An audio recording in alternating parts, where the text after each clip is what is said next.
আমার এই কথাগুলো শুধু ওইসব মেয়েদের উদ্দেশ্যে যারা রাস্তাঘাটে বেপরদায় চলাফেরা করো, আবার বলো বেপরদায় চলাফেরা করলে সমস্যা কি। কথাগুলো খেয়াল করবেন। একদিন একটা মেয়ে মারা যাবার পর তাকে কবর দেওয়া হয়। তাকে কবর দেওয়ার কিছুদিন পর ওই কবরের পাশ দিয়ে যেই হেঁটে যাইতো সেই ওই কবর থেকে মেয়েটার চিৎকার শুনতে পাইতো।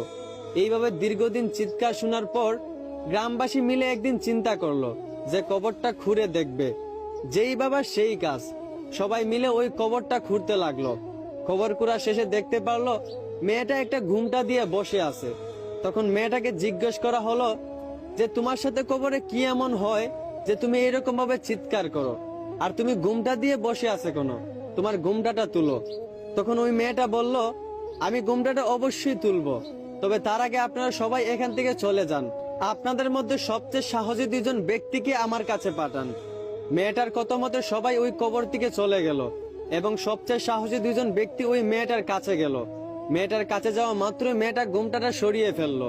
ঘুমটাটা সরানো মাত্রই ওই দুই সাহসী লোক চমকে উঠলো এবং চিৎকার করে উঠলো। ঘুমটাটা সরানো মাত্রই ওই দুই সাহসী লোক দেখতে পেল মেয়েটার মাথায় চুল চামড়া কিছুই নেই। মেয়েটার মাংস আর মগজগুলো পুকে খাচ্ছে।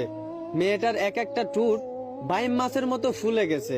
তখন ওই মেয়েটাকে জিজ্ঞেস করা হলো যে তোমার এই অবস্থা কেন।